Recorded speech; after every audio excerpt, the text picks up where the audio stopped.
Hello students, good morning. I am Deepak Singh, your faculty of GS. कल हम लोग modern history में हम लोगों ने कल टॉपिक स्टार्ट किया था अराइवल ऑफ यूरोपियंस, यानी जो यूरोपीज हैं उनका भारत में आगमन हम लोगों ने देखा था।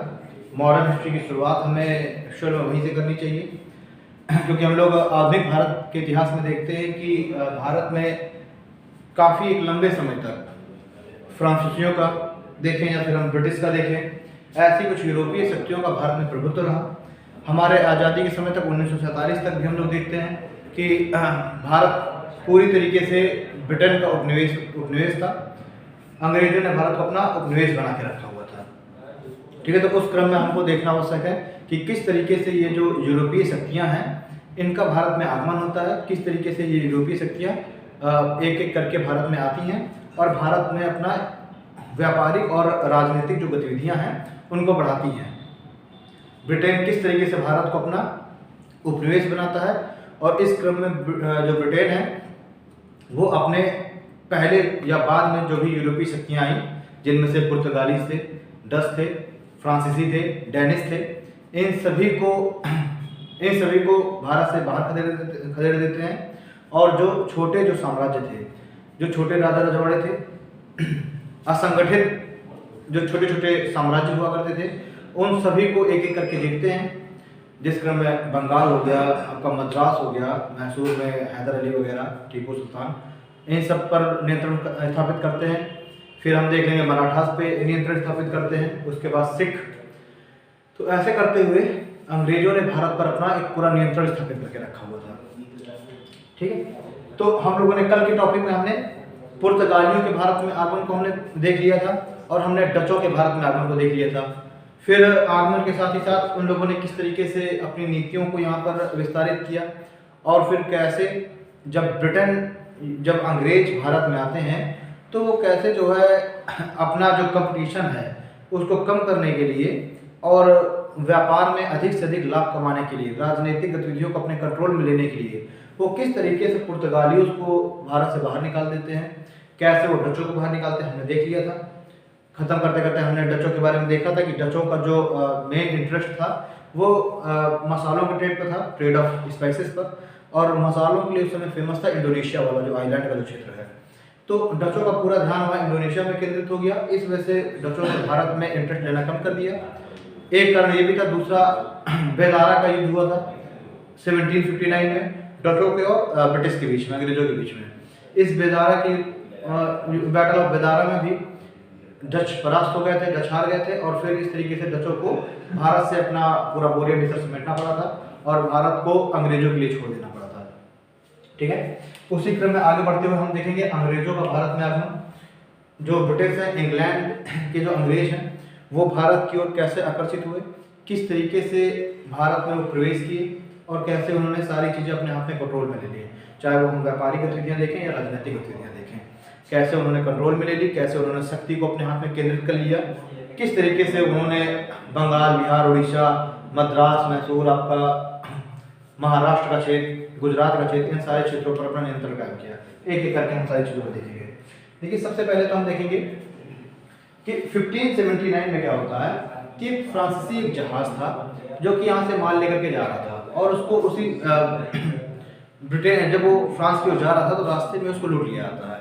जब लूटा जाता है तो उससे अपार संपत्ति प्राप्त होती है, बहुत अधिक जो है उससे, जो यहाँ से माल लेकर के जा रहा था वो जहाज और जो प्रॉफिट लेकर के जा रहा था, तो इतनी बड़ी मात्रा में उससे प्राप्त होता है लूट का माल, जिससे ब्रिटेन के जो अंग्रेज हैं उनकी आंखें खुली खुली रह जाती हैं कि इतना अधिक जो संपत्ति है वो भी भारत के साथ ट्रेड से प्राप्त हो सकती है। ये पहली बार जो अंग्रेज हैं, जो ब्रिटिश है, उनको पता चलता है।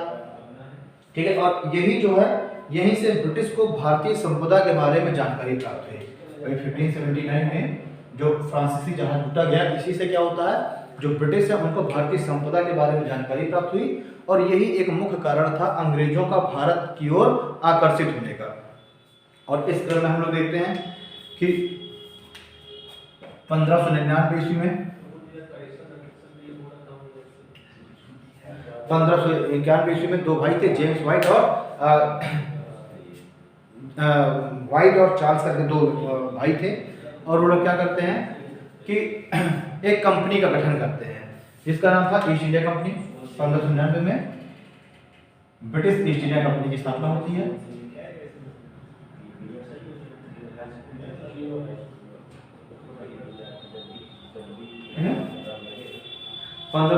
में क्या हो रहा है कि ब्रिटिश ईस्ट इंडिया कंपनी की स्थापना हो रही है, और इस कंपनी की स्थापना क्यों हुई? भारत और दक्षिण पूर्वी जो एशियाई देश है उनके साथ ट्रेड करने के लिए। फिर हम देखते हैं 31 दिसंबर 1600 ईस्वी में ब्रिटेन की महारानी एलिजाबेथ प्रथम एक चार्टर, एक जो है घोषणा पत्र जारी करती हैं, एक जो है एक लेटर जारी करती हैं, घोषणा पत्र। और 31 दिसंबर 1600 ईस्वी में एलिजाबेथ की घोषणा पत्र के द्वारा जो ये ईस्ट इंडिया कंपनी है इसको भारत के साथ व्यापार करने और दक्षिण पूर्वी एशियाई देशों से व्यापार करने की अनुमति प्राप्त हो जाती है। ठीक है, देखिए स्थापना तो 1599 में हो गई, लेकिन इनको जो अनुमति प्राप्त होती है वो अनुमति प्राप्त होती है 31 दिसंबर 1600 ईस्वी को एलिजाबेथ जो फर्स्ट हैं इसके घोषणा पत्र के द्वारा। एलिजाबेथ फर्स्ट के घोषणा पत्र के द्वारा इनको इस ईस्ट इंडिया कंपनी को भारत और जो दक्षिण पूर्वी एशियाई देश हैं इनके साथ व्यापार करने की अनुमति प्राप्त हो जाती है। प्रारंभ में इनको जो अनुमति दी जाती है ये 15 वर्षों के लिए दी गई थी।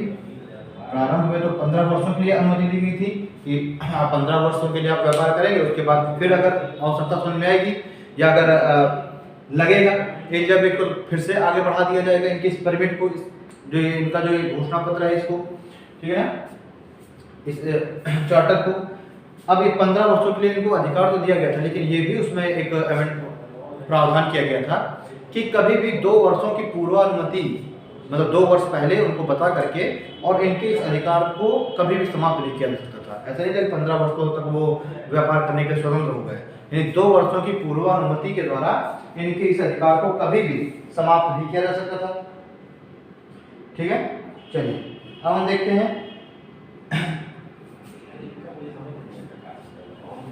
आगे चल के क्या हो रहा है कि ब्रिटेन में जो सम्राट बनते हैं वो बनते हैं जेम्स प्रथम। आगे चल के हम देखेंगे कि ब्रिटेन में जेम्स प्रथम सम्राट बनते हैं, और ये जो जेम्स प्रथम है ये इस ब्रिटिश ईस्ट इंडिया कंपनी को कुछ ज़्यादा अधिकार दे देते हैं, यानी इनके जो व्यापारिक अधिकार है उसको अनिश्चित काल के लिए कर देते हैं और कह देते हैं कि 3 वर्ष की पूर्व सूचना है, 3 वर्षों की पूर्व सूचना के द्वारा आपके अधिकार को समाप्त नहीं किया जा सकता है, लेकिन अब बार बार उसको बढ़वाने की आवश्यकता नहीं थी, ये अनिश्चित काल तक के लिए कर दिया था जेम्स प्रथम के द्वारा। और इसके द्वारा जो अंग्रेज हैं इनको भारत में लाभ कमाने के लिए, व्यापार करने के लिए जो भी हो सके वैसे वहाँ के प्रांतीय जो शासक है उनसे संधि वगैरह करने की भी अनुमति दे दी जाती है। ठीक, यहाँ तक हमने देखा। अब हम देखते हैं, फिर से हम चालू करते हैं 31 दिसंबर 1600 ईस्वी को। देखिए कंपनी को ऑर्डर मिल गया, चार्टर के द्वारा एक अधिकार प्राप्त हो गया कि वो भारत आ सकते हैं व्यापार करने। ठीक है, तो हम देखते हैं कि इस क्रम में क्या क्या चीजें हुई। सबसे पहले तो हम देखेंगे 1509 ईस्वी में,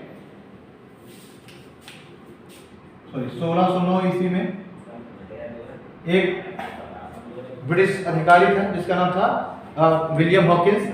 ये विलियम हॉकिंस भारत आता है और जहांगीर के दरबार में उपस्थित हो रहा है। 1609 ईस्वी में विलियम हॉकिंस जहांगीर के दरबार में उपस्थित हो रहा है, और ये अपने साथ जो लेटर लेके आया था वो लेटर लेके आया था अकबर के नाम का। जेम्स प्रथम ने अकबर के नाम का लेटर लिख कर दे दिया था, लेकिन जब तक वो भारत आता है तो अकबर की मृत्यु हो चुकी थी और आगरा के गद्दी पर, आगरा के सिंहासन पर मुगल साम्राज्य का शासक कौन बन के बैठा हुआ था? जहांगीर। ठीक है, तो अब हमने देखा कि 1609 ईस्वी में हॉकिंस भारत आया। उस समय मुगल शासक कौन है? मुगल शासक है उस समय जहांगीर। 1609 में विलियम हॉकिंस भारत आ रहा है और किसके दरबार में आ रहा है? जहांगीर के। अच्छा क्वेश्चन है, पूछता है आगरा का शासक है जहांगीर। ठीक, 1609 ईस्वी में हॉकिंस सूरत बंदरगाह पर, इसका सूरत का जो बंदरगाह है उस पर इसका जहाज आया था और फिर सूरत से वो कहाँ गया? आगरा गया। आगरा में उसने जहांगीर से व्यापारिक अधिकार प्राप्त करने के लिए मतलब आग्रह किया कि मतलब व्यापारिक अधिकार मांगे, और साथ ही में कहा कि सूरत में हमको हमारी व्यापारिक कोठी स्थापित करने की अनुमति दे दी जाए। तो उस समय चूंकि पुर्तगाली ऑलरेडी भारत में थे पहले से, तो पुर्तगालियों के विरोध के कारण और जो कुछ लोकल जनता, जो लोकल जो व्यापारी थे, उनके विरोध के कारण जहांगीर इसको हॉकिंस को सूरत में फैक्ट्री स्थापित करने की, व्यापारी कोठी स्थापित करने की अनुमति नहीं देता। लेकिन चूंकि जो विलियम हॉकिंस था, ये जो अपने साथ जो लेटर लेके आया था, ये फारसी भाषा में लिखा हुआ था। साथ ही साथ हॉकिंस फारसी भाषा में ही जहांगीर के साथ पूरी बातचीत करता है। इससे जहांगीर हॉकिंस से बहुत ज़्यादा प्रभावित हो जाता है, इसलिए हॉकिंस को खान की उपाधि देता है और खान की उपाधि देकर के हॉकिंस को ये 400 का मनसब प्रदान कर देता है। ठीक है, हॉकिंस को खान की उपाधि दी जाती है, ठीक है, और 400 का मनसब प्रदान किया जाता है जहांगीर के द्वारा। ठीक है, चलिए, ठीक। और इसको जो है गुजरात वाले क्षेत्र में इसको जो है नियुक्त कर दिया 400 का मनसब प्रदान करके। फिर क्या हो रहा है, इसी बीच 1611 ईस्वी में, 1611 ईस्वी में जो ये अंग्रेज हैं, इन्होंने मसूलीपट्टनम में अपनी व्यापारी कोठी स्थापित कर ली। 1611 ईस्वी में अंग्रेजों ने क्या किया कि मसूलीपट्टनम में अपनी व्यापारी कोठी स्थापित कर ली। ठीक है, 1612 ईस्वी में कैप्टन विस्ट, अब देखिए क्या हो रहा है, 1612 ईस्वी में क्या हो रहा है कि एक अंग्रेजों के कैप्टन था, नाम था उसका वेस्ट, कैप्टन वेस्ट। तो 1612 ईस्वी में कैप्टन वेस्ट के द्वारा अरब सागर में जो पुर्तगाली जो जहाज थे, यानी पुर्तगालों का जो जहाजी बेड़ा था, उसको परास्त कर दिया जाता है। इससे जहांगीर भी प्रभावित होता है, क्योंकि पुर्तगालियों थोड़ा सा उस समय तक ज़्यादा शक्तिशाली हो गए थे, ज़्यादा प्रभाव डालने लगे थे जहांगीर के ऊपर। तो जहांगीर भी कहीं ना कहीं पुर्तगालियों को हटाना चाह रहा था। ठीक है, उनके जो प्रभुत्व है उसको समाप्त करना चाह रहा था। तो इससे जहांगीर बहुत प्रभावित होता है अंग्रेजों से कि अब उसको समझ, क्योंकि देखिए उस समय मुगल साम्राज्य की जो जहाजी बेड़ा था, जो समुद्रिक शक्ति थी, ये कमजोर हुआ करती थी। और पुर्तगालियों की या फिर जो भी यूरोपियंस आए, इन्होंने अपने जो जहाजी बेड़ा, जो नौसैनिक, जो नौसेना है, उस पर बहुत काम किया हुआ था। तो अब जो है जहांगीर को भी समझ में आ जाता है कि अंग्रेजों के पास एक अच्छी संगठित नौसेना है, तो इससे जहांगीर काफी प्रभावित होता है। और इसी के बाद 1613 ईस्वी में जहांगीर इनको सूरत में अपनी व्यापारिक कोठी स्थापित करने की आज्ञा दे दी जाती है। ठीक है, तो अगर अभी आपसे पूछ लिया जाए कि अंग्रेजों के द्वारा पहली व्यापारिक कोठी कहाँ स्थापित की गई, तो देखिए 1611 ईस्वी मसूलीपट्टनम में। फिर आपसे पूछा था कि सूरत में अंग्रेजों ने अपनी व्यापारिक कोठी कब स्थापित की, तो 1613 ईस्वी में सूरत में। ठीक है, यानी शुरुआत में जब विलियम हॉकिंस आया था, तब उसको सूरत में व्यापारिक कोठी स्थापित करने की अनुमति नहीं मिल पाई थी, और फिर ये अनुमति जारी मिली 1613 ईस्वी में। और 1613 ईस्वी में फिर क्या हो रहा है, सूरत में व्यापारी कोठी स्थापित हो रही है अंग्रेजों की। फिर हम देखते हैं कि इसी क्रम में 1615 ईस्वी में ब्रिटिश सम्राट के दूत के रूप में टॉमस लो भारत आया और उसे भी कुछ व्यापारिक रियायतें दी गई। फिर हम देखते हैं, देखिए इसी क्रम में 1615 ईस्वी में ब्रिटेन का जो सम्राट है, उसके दूत के रूप में टॉमस लो भारत आता है। ठीक, टॉमस लो भारत है, ये भी जहांगीर के दरबार में आगरा में गया। टॉमस लो अच्छे अच्छे उपहार लेके आता है जहांगीर के लिए, इससे भी जहांगीर काफी प्रभावित होता है। और टॉमस लो को भी काफी सारी जो व्यापारिक रियायतें देता है। देखिए विलियम हॉकिंस को 400 का मनसब जरूर प्रदान किया गया था, लेकिन कोई भी व्यापारिक रियायतें नहीं प्राप्त कर पाया था विलियम हॉकिंस। तो टॉमस लो जब आता है, तो टॉमस लो ही पहला अंग्रेज अधिकारी था जो कि जहांगीर से व्यापारिक रियायतें प्राप्त करने में सफल हो पाता है।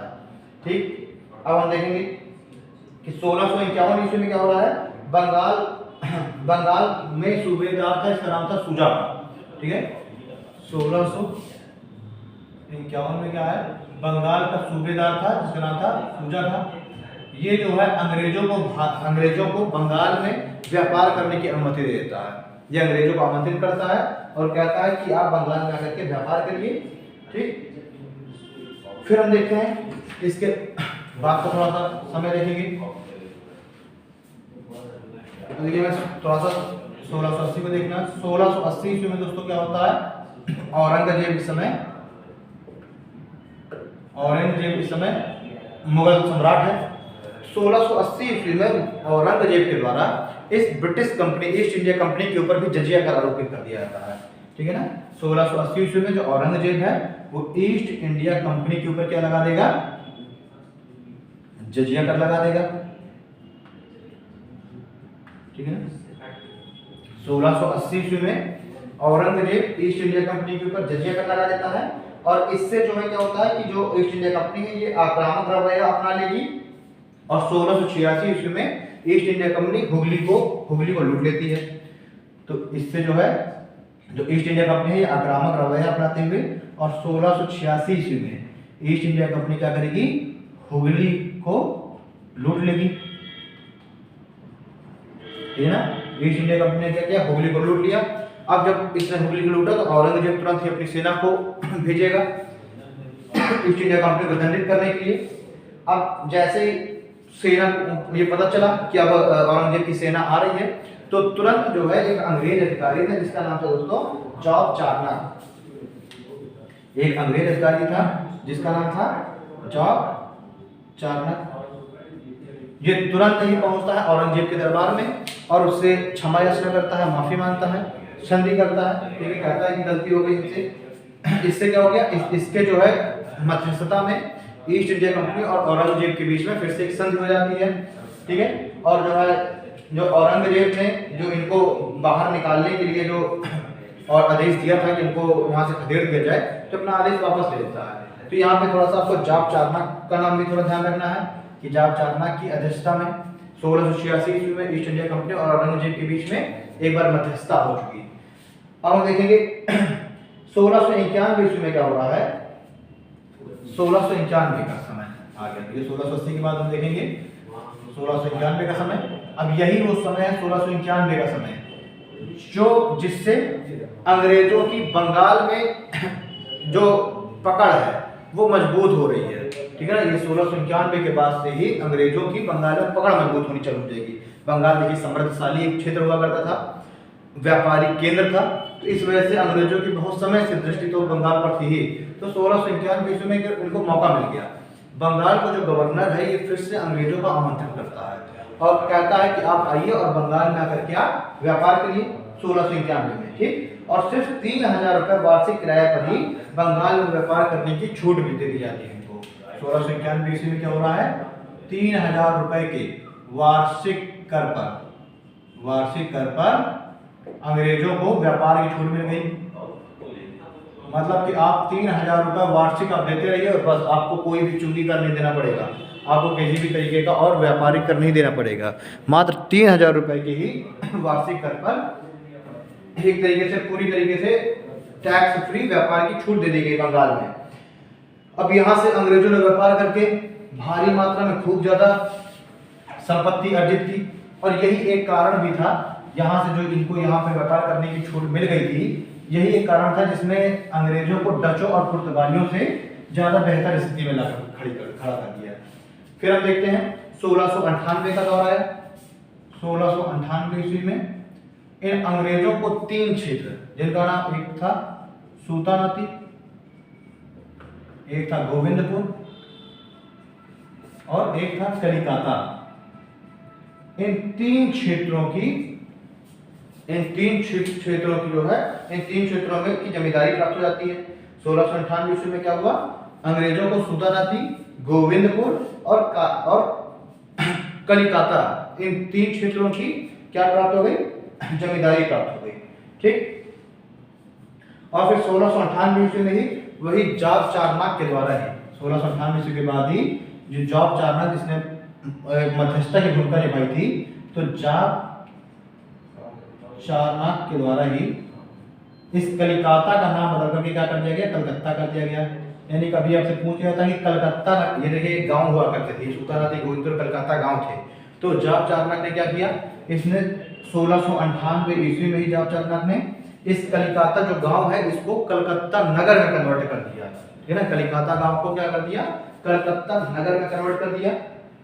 ठीक है, और यहीं पर ब्रिटिशों ने अपनी महत्वपूर्ण कोठी फोर्ट विलियम की भी स्थापना की और यही कलकत्ता में फोर्ट विलियम की स्थापना की गई। एक बहुत ही महत्वपूर्ण व्यापारी कोठी थी, फोर्ट विलियम। ठीक है, तो कलकत्ता नगर की स्थापना की गई 1698 ईस्वी में, और फिर उसके बाद 1699 में ही फोर्ट विलियम व्यापारी कोठी की भी स्थापना कर दी गई कलकत्ता में। ठीक है, आप देखेंगे 1717 ईस्वी में जॉन सरमन, एक जो है अंग्रेज अधिकारी था जॉन सरमन, उसके नेतृत्व में एक मिशन जो है मुगल दरबार में गया, और 1717 में उस समय फर्रुखसियर शासन कर रहा था। 1717 ईस्वी में फर्रुखसियर मुगल सम्राट था। ठीक है, और साइमन के नेतृत्व में और जॉन सरमन के नेतृत्व में जॉन सरमन के नेतृत्व में एक मिशन फर्रुखसियर के पास गया 1717 ईस्वी में, और इन्होंने एक फरमान प्राप्त कर लिया। इसे फरमान क्या था? फरमान ये था कि अब इस फरमान में लिख दिया गया कि बंबई में जो अंग्रेजों की जो टकसाल है उसके द्वारा ढाले गए जो सिक्के हैं अब वो पूरे मुगल साम्राज्य में वैलिड होंगे। वो सिक्के जो है पूरे मुगल साम्राज्य में मान हो जाएंगे। ठीक है, हैदराबाद और मद्रास में उन्हें अधिक, हैदराबाद और मद्रास में इस 1717 के फरमान के द्वारा क्या हो गया, हैदराबाद और मद्रास में अधिक व्यापारिक अधिकार मिल गए। ठीक है, बंबई में उनके द्वारा ढाले गए जो सिक्के हैं वो पूरे मुगल साम्राज्य में वह वैलिड हो गए, पूरे मुगल साम्राज्य में चलेंगे। साथ ही साथ हम देखेंगे कि जो फोर्ट विलियम है ना, जो फोर्ट विलियम की स्थापना हुई है, इस फोर्ट विलियम के आसपास जो है जमीन खरीदने का अधिकार भी प्राप्त हो गया कंपनी को। ठीक है, ये 1717 के फरमान के द्वारा क्या क्या है मेन चीजें, फोर्ट विलियम के आसपास जमीन खरीदने का अधिकार प्राप्त हो गया, बंबई में छापे गए टकसाल के जो सिक्के हैं पूरे मुगल साम्राज्य में वैलिड हो गए। उसके साथ हम लोगों ने देखा कि हैदराबाद और मद्रास का जो क्षेत्र है वहां पर ज्यादा व्यापारिक अधिकार मिल गए। उसके साथ ही साथ बहुत ही कम वार्षिक कर लेकर के और इनको पूरे मुगल साम्राज्य में जो है व्यापार करने की छूट दे दी गई, और बंगाल, बिहार और उड़ीसा के क्षेत्रों की इनको दीवानी का भी अधिकार प्राप्त हो गया। ठीक है, यानी कि कलकत्ता के एक बड़े क्षेत्र में इनको जमींदारी का भी अधिकार प्राप्त हो गया। बिना किसी टैक्स के फ्री ट्रेड का इन्हें अधिकार प्राप्त हो गया। आप कोई भी इनको कर नहीं देना, जितना चाहे उतना व्यापार कर सकते हैं, उतना मुनाफा कमा सकते हैं।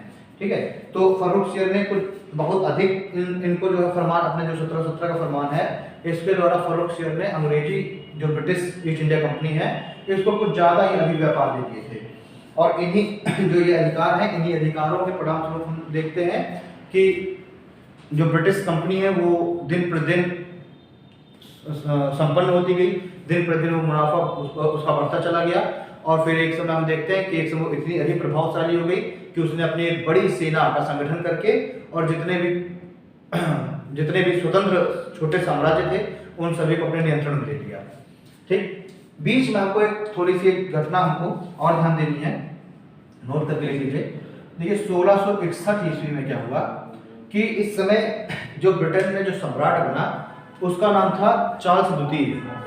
ठीक, ब्रिटेन में इस समय सम्राट बना, इसका नाम था चार्ल्स द्वितीय।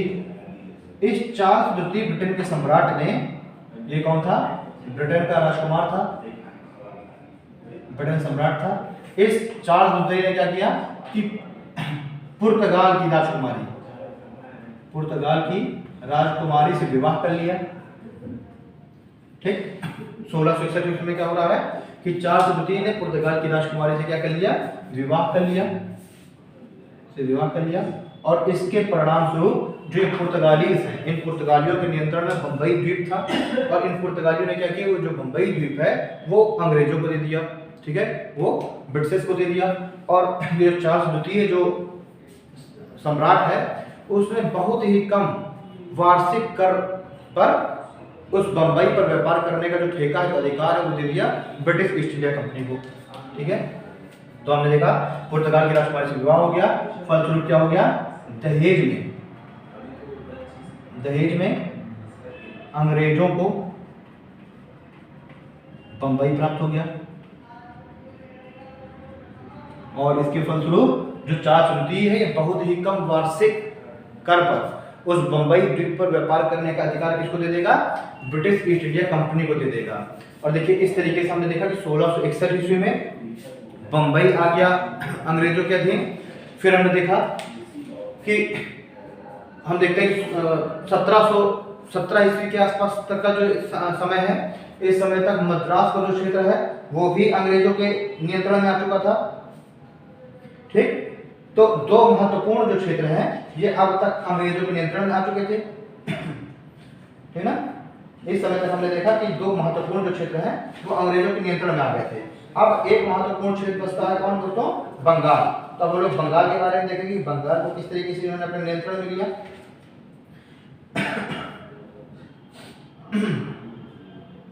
चलिए, तो हमने देखा कि इस समय तक बंबई और मद्रास का जो क्षेत्र है ये आ गया था अंग्रेजों के नियंत्रण में। अब हम देखेंगे एक महत्वपूर्ण क्षेत्र कलकत्ता, यानी कि बंगाल, कलकत्ता नहीं बंगाल। एक महत्वपूर्ण क्षेत्र बंगाल अब कैसे अंग्रेजों के नियंत्रण में आ जाएगा, और इस बंगाल के ही नियंत्रण में आने के बाद वास्तविक रूप से अंग्रेज डचों को और जो फ्रांसिस हैं, जो फ्रेंच हैं, इनको भारत से बाहर खदेड़ने में सफल हो जाएंगे, क्योंकि बंगाल एक इतना समृद्धशाली प्रदेश था कि उस पर नियंत्रण स्थापित करते ही अंग्रेजों की जो आय है वो अप्रत्याशित रूप से कई गुना ज़्यादा बढ़ गई। और इसी के फलस्वरूप हम देखेंगे कि जो ब्रिटिश ईस्ट इंडिया कंपनी है वो कहीं अधिक पावरफुल हो गई डचों से और फ्रांसीसियों से। ठीक, देखिए अब तक क्या हो रहा है, अभी तक 1661 से बम्बई, उसके बाद हम देखेंगे कि मद्रास पर भी अधिकार हो गया। तो बम्बई मद्रास दो महत्वपूर्ण क्षेत्र है। तीसरा महत्वपूर्ण क्षेत्र है बंगाल, महत्वपूर्ण समृद्धशाली बंदरगाह। तो हमने देखेंगे हम 1757 ईस्वी में क्या हो रहा है, प्लासी का युद्ध हो रहा है।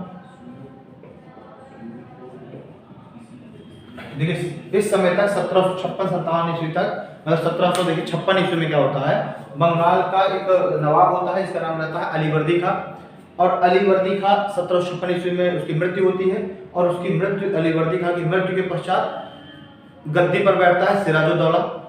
ठीक है ना, अलीवर्दी खां की मृत्यु होती है, तो अलीवर्दी खां के पश्चात 1756 ईस्वी में सिराजुद्दौला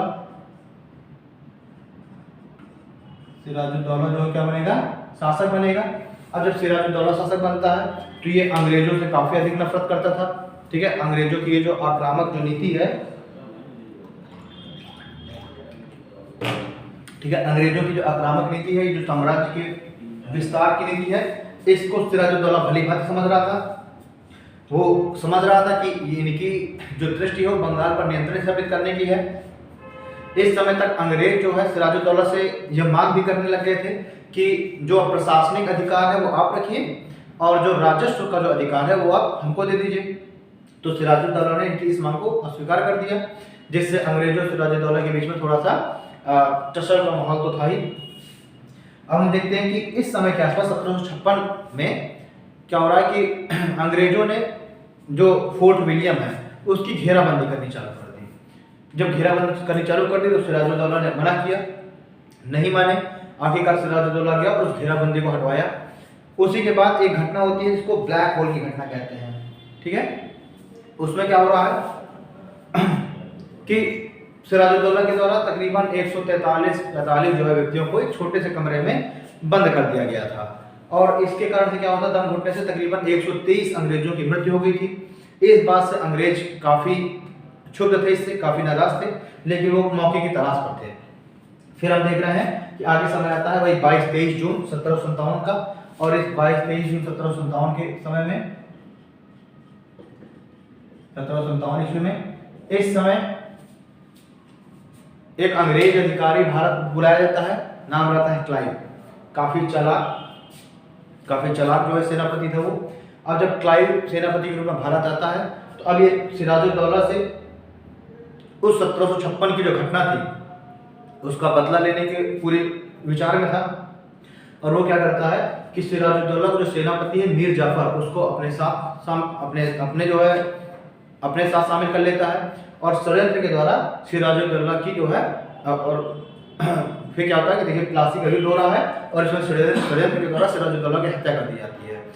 इस तरह से हमने देखा कि 117-57 के युद्ध, इसकी हम लोग आगे भी बात करेंगे, अभी हम लोग काफी डिटेल में बात करेंगे। ठीक है ना। अगला इसके बाद जो टॉपिक होगा यूरोपियंस के आगमन के बाद जो अगला टॉपिक होगा वो बंगाल का जो ये बंगाल पर जो आधिपत्य स्थापित किया अंग्रेजों ने उसका ही टॉपिक होगा।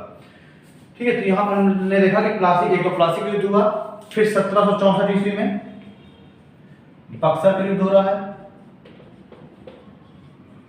और प्लासी और बक्सर के दो युद्धों में सफलता प्राप्त करने के बाद अंग्रेज क्या करेंगे, बंगाल पर अपना प्रत्यक्ष रूप से नियंत्रण स्थापित कर लेंगे, जिससे बंगाल भी अंग्रेजों के नियंत्रण में आ गया। मद्रास और बंबई तो पहले ही आ गए थे, बंगाल भी अंग्रेजों के नियंत्रण में आ गया। कब से? 1764 ईस्वी से। अब अंग्रेजों की शक्ति कई गुना ज्यादा बढ़ चुकी थी। उसी समय हम देखेंगे कि 1759 में देखिए 1757 में प्लासी युद्ध लड़ा, बंगाल पर काफी हद तक नियंत्रण स्थापित कर लिया। मीर जाफर को कठपुतली शासक के रूप में बंगाल पर बैठा दिया जाता है। 1759 ईस्वी में बेदारा का युद्ध होता है, ठीक है ना, बेदारा युद्ध, इससे डचों को बाहर कर दिया अंग्रेजों ने। और 1760 ईस्वी में पौंडीचेरी और मद्रास के बीच में एक जगह है जिसका नाम है वांडीवास, और वांडीवास का युद्ध होता है जिससे अंग्रेजों ने फ्रांस को भी बाहर कर दिया। ठीक है, तो हमने देखा कि जैसे ही बंगाल पर इनका नियंत्रण स्थापित हुआ, इन्होंने इतना अधिक मुनाफा और इतनी अधिक संपत्ति कमाई कि अब क्या करेंगे, इन्होंने तुरंत ही वांडीवास के युद्ध से इनको बाहर कर दिया। ठीक, हम लोग कुछ जगह देखेंगे, कुछ अंग्रेजों के द्वारा स्थापित की गई कुछ ब्रिटिश कोठियां, कुछ व्यापारी कोठियां आपसे डायरेक्ट पूछ लेता है। जैसे देखिए मछलीपट्टनम में 1611 ईस्वी में, 1611 में मसूलीपट्टनम, 1613 में सूरत, 1633 में उड़ीसा और 1639 में मद्रास। 1633 उड़ीसा और 1639 में मद्रास, ठीक है ना। देखिए व्यापारी कोठियां हैं, कब कब अंग्रेजों ने व्यापारी कोठियां स्थापित की, ठीक, उसका उसके बारे में है। फिर हुगली में 1651 और बंबई में 1668, 1651 में हुगली में और 1668 में बंबई में। ठीक, ये मुख्य व्यापारी कोठियां नहीं, लेकिन 1661 में तो दहेज के रूप में बंबई द्वीप मिल गया अंग्रेजों को, 1668 में वहां पर व्यापारी कोठी स्थापित कर दी जाती है। और फिर सूरत से जो राजधानी है उसको कहां शिफ्ट कर दिया जाता है, बंबई में शिफ्ट कर दिया जाता है, और वहीं से अंग्रेज अपने सारे क्रियाकलापों को क्रियान्वित करेंगे। अब हमें अगला देखना है फ्रांसीसियों का आगमन। देखिए अब चूंकि पुर्तगाली और डच भारत से चले गए थे, इस वजह से हमने उनके पतन का कारण पढ़ा। अंग्रेजों के तो अभी पतन का हमें कारण नहीं पढ़ना, ठीक है, उसके पतन का कारण तो हम लोग बाद में पढ़ेंगे जब हम लोग स्वतंत्रता संघर्ष देखेंगे। फिर हम देखेंगे, देखिए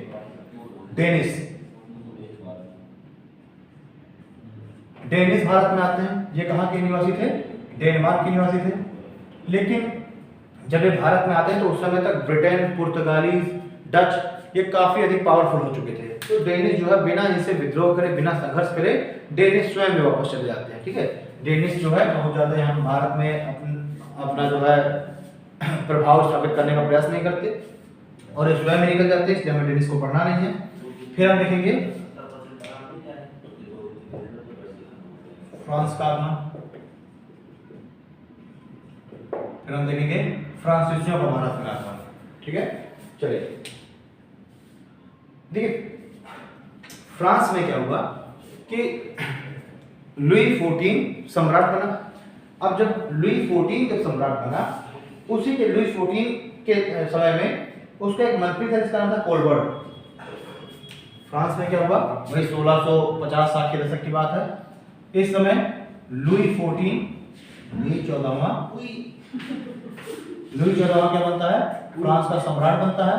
और जब लुई 14वां जब फ्रांस का सम्राट बनता है तो इसका एक मंत्री होता है और इस मंत्री का नाम था कोलबर्ट।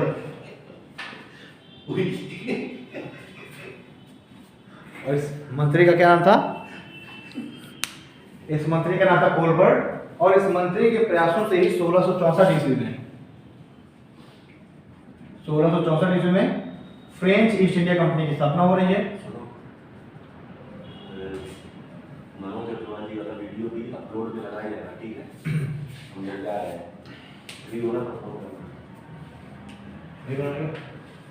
अब तो नहीं सकते मेरा 20 मिनट बचा। खाना ले आए एक रात में को बना लेता है मेरा 20 मिनट बचा है। इसके बाद अपलोड कर देना सारे वीडियो अब आ जा रहा है। हम लोग आज दवाई लेना आओ आ रहा हूँ। नहीं आएंगे नहीं दवाई दे के देखते हैं अपलोड कर देना दोनों वीडियो मनोज प्रीमियर लगा देना 8 बजे ठीक है, तो हम देख रहे हैं कि 1664 ईस्वी में इस ये जो मंत्री है इसका कोलबर्ट, इसके प्रयासों से क्या होगा, फ्रेंच ईस्ट इंडिया कंपनी की स्थापना हो जाएगी। और ये जो फ्रेंच ईस्ट इंडिया कंपनी है, ये जिस तरह की ब्रिटिश ईस्ट इंडिया कंपनी थी वो एक प्राइवेट कंपनी थी, पर जो ये फ्रेंच ईस्ट इंडिया कंपनी है ये एक सरकारी कंपनी थी। ठीक है, तो ये जो फ्रेंच ईस्ट इंडिया कंपनी है ये एक सरकारी कंपनी थी, यानी कि सरकार के इसमें ज़्यादा शेयर थे, जैसे कि जो ब्रिटिश ईस्ट इंडिया कंपनी है वो क्या है, वो एक प्राइवेट कंपनी थी। ठीक है, लेकिन जो फ्रेंच ईस्ट इंडिया कंपनी है ये एक सरकारी कंपनी थी, यानी कि सरकार के नेतृत्व में अधिक थी। सरकार के जो शेयर है, फ्रांस की जो गवर्नमेंट है उसके इस पे ज़्यादा शेयर थे, यानी कि फ्रांस की सरकार के द्वारा ये नियंत्रित कंपनी थी। ठीक है, और यही एक मुख्य कारण भी बना बाद में इस फ्रेंच ईस्ट इंडिया कंपनी के पतन का। ठीक है, क्योंकि यूरोप में जो भी गतिविधियां हो रही थी जिसमें फ्रांस लिप्त होता था उसका सीधा सीधा प्रभाव इस कंपनी के ऊपर पड़ जाता था, क्योंकि ये सरकारी कंपनी थी। वहीं जो ब्रिटिश ईस्ट इंडिया कंपनी है वो एक प्राइवेट कंपनी थी, इसलिए यूरोप में कोई भी घटना अगर होती थी, ब्रिटेन किसी भी युद्ध में शामिल होता था, कुछ भी चीजें होती थी, तो उसका प्रभाव भारत में ब्रिटिश ईस्ट इंडिया कंपनी के ऊपर नहीं होता था। ठीक है, लेकिन फ्रांस के साथ उल्टा था, फ्रांस के द्वारा नियंत्रित कंपनी थी, इसी वजह से कोई भी अगर समस्या हो रही थी तो उसका प्रभाव सीधे सीधे फ्रेंच ईस्ट इंडिया कंपनी के ऊपर पड़ता था। ठीक है, और ये जो फ्रेंच ईस्ट इंडिया कंपनी है इसकी भी स्थापना क्यों हुई थी, वही भारत और दक्षिण पूर्वी जो एशियाई देश हैं उन पर व्यापार करने के लिए। सेम इसका भी मोटिव वही था, जैसा मोटिव पिछले 3 कंपनियों का था वैसे ही सेम मोटिव इसका भी था, भारत आना, व्यापार करना, भारत की अकूत जो संपत्ति है उसको प्राप्त कर लेना। ठीक है, अच्छा भारी भरकम मुनाफा कमाना। ठीक है, यही जो व्यापारिक उद्देश्य थे, मेन मोटिव इसका भी यही था, मोटिव इसका भी यही था, व्यापारिक उद्देश्यों की पूर्ति करना।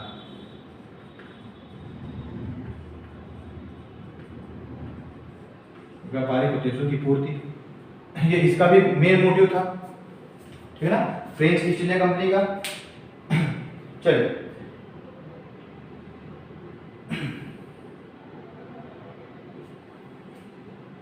अब जब ये फ्रेंच ईस्ट इंडिया कंपनी जब स्थापना होती है तो जो फ्रांस का जो शासक है लुई 14, इसका एक उद्देश्य और भी था। इसका उद्देश्य था कि जब फ्रेंच ईस्ट इंडिया कंपनी जब भारत जाएगी तो वहां पर ईसाई धर्म का प्रचार प्रसार भी करेगी। ठीक है, यानी इसका एक मेन मोटिव ये भी था कि ये जो कंपनी है ये व्यापार तो करेगी, साथ में जो ईसाई धर्म है उसका प्रचार प्रसार भी करेगी। और फिर क्या होता है कि 1668 ईस्वी में कंपनी भारत आ रही है। 1668 में क्या हो रहा है, 1668 में ये कंपनी सूरत में अपना पहला व्यापारिक केंद्र बनाएगी। ठीक है, सूरत में अपनी पहली व्यापारिक कोठी बनाएगी 1668 ईस्वी में। देखिए 1664 में कंपनी की स्थापना हुई, 1668 ईस्वी में सूरत में पहली व्यापारिक कोठी बनाई इस कंपनी ने। 1669 में ही 1669 में ही मसूलीपट्टनम में दूसरी कोठी बनाई। मसूलीपट्टनम में क्या हुआ, मसूलीपट्टनम में दूसरी व्यापारिक कोठी बनाई।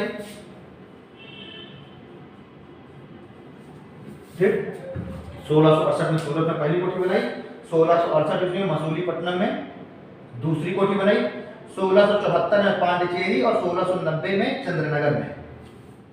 1674 में पांडिचेरी और 1690 में चंद्रनगर में इन्होंने अपनी कोठी बनाई। 68 में सूरत, 69 में मछलीपट्टनम, 1674 पांडिचेरी, 1690 में चंद्रनगर और 1725 में माहे और 1739 में कराईकल। 1725 में माहे, अभी भी देखें हम पांडिचेरी का एक जिला देखते हैं, माहे कहाँ है, केरल में है। और 1739 ईस्वी में कराईकल कराईकल कहाँ पर है? तमिलनाडु। तो इस तरह से जो फ्रेंच ईस्ट इंडिया कंपनी है इसने सूरत, मछलीपट्टनम, पौंडीचेरी, चंद्रनगर, माहे और कराईकल इन क्षेत्रों में अपना क्या किया? इन क्षेत्रों में अपनी व्यापारिक कोठियां स्थापित की और व्यापारिक कोठियां स्थापित करके इन्होंने व्यापार की जो गतिविधि है उस पर अपना नियंत्रण स्थापित किया। एक तरीके से मतलब व्यापारिक रूप से ये भी भारत में इन्होंने भी स्थायित्व प्राप्त कर लिया। ये भी जो है समृद्ध हो गए व्यापारिक रूप से। ठीक है, अब हम देखेंगे जो फ्रेंच ईस्ट इंडिया कंपनी है इसके काल को भी हम लोग दो चरणों में बांटेंगे। फ्रेंच ईस्ट इंडिया कंपनी के काल को दोस्तों हम लोग दो चरणों में बांटेंगे।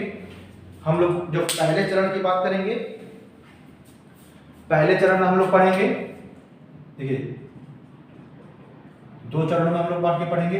पहले चरण में हम लोग पढ़ेंगे 1664 से लेकर के और 1742 ईस्वी का चरण, पहला चरण। और दूसरे चरण की बात करेंगे 1742 से लेके और 1760 ईस्वी, क्योंकि 1760 में फ्रांस वांडीवास के युद्ध के बाद फ्रांस को संधि करनी पड़ गई और संधि के द्वारा फिर क्या हुआ, इसको जो है भारत में काफी सारे अपने जो अधिकार है वो छोड़ने पड़ गए और बहुत ही कम क्षेत्र में सिमट के रह गई French east India company. France का जो अधिकार है वो भारत में बहुत ही कम क्षेत्रों में, जैसे पौंडीचेरी वगैरह गोवा के कुछ क्षेत्र थे उसको छोड़कर, सॉरी गोवा नहीं, पौंडीचेरी हो गया, चंद्रनगर हो गया, इन कुछ क्षेत्रों को छोड़ करके और बाकी सभी क्षेत्रों से इसको अपना जो अधिकार है फ्रांस को हटाना पड़ गया। ठीक, प्रथम चरण में जब हम लोग देखेंगे तो देखिए प्रथम चरण में जो इसका उद्देश्य था फ्रांस ईस्ट इंडिया कंपनी का, इस पूरे चरण में सिर्फ व्यापारिक ही था। पहले चरण में फ्रेंच ईस्ट इंडिया कंपनी का उद्देश्य क्या था? सिर्फ फ्रांसीसी ईस्ट इंडिया कंपनी का उद्देश्य केवल व्यापार था और अधिक से अधिक लाभ कमाना था। ठीक है, लेकिन द्वितीय चरण में फ्रेंच ईस्ट इंडिया कंपनी राजनीतिक रूप से अपने आप को शक्तिशाली बनाने में जुट गई। पहले चरण में व्यापारिक उद्देश्य था और अधिक से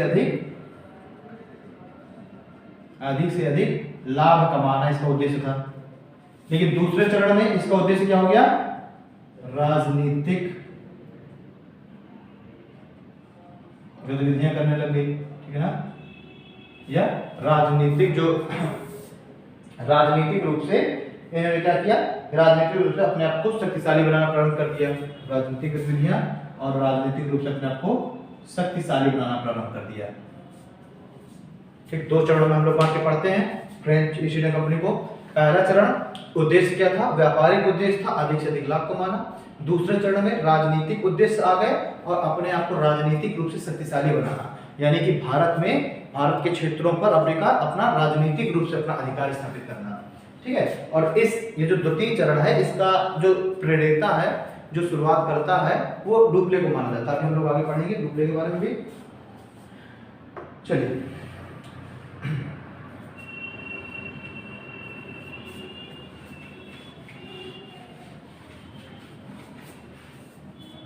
अब देखिए पहले चरण में तो कंपनी का उद्देश्य था व्यापार करना। कंपनी आई, उसने देखिए मैंने अभी सारी व्यापारिक कोठियां आपको लिखी थी ना, तो इसने जो है पहले चरण में 1739 तक इसने जगह जगह पर अपनी व्यापारिक कोठियां स्थापित की।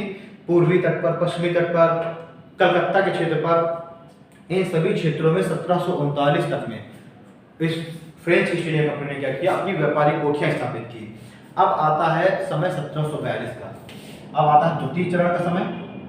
लेकिन प्रथम चरण में तो इसने क्या किया? सिर्फ व्यापारिक कोठियां ही स्थापित करने का अपना ध्यान दिया, सिर्फ व्यापारिक उद्देश्यों की पूर्ति करने में ही ध्यान दिया। लेकिन द्वितीय चरण हम जब देखेंगे तो समय आता है 1742 का, और 1742 ईस्वी में पौंडीचेरी का गवर्नर बना के भेजा जाता है डुप्ले।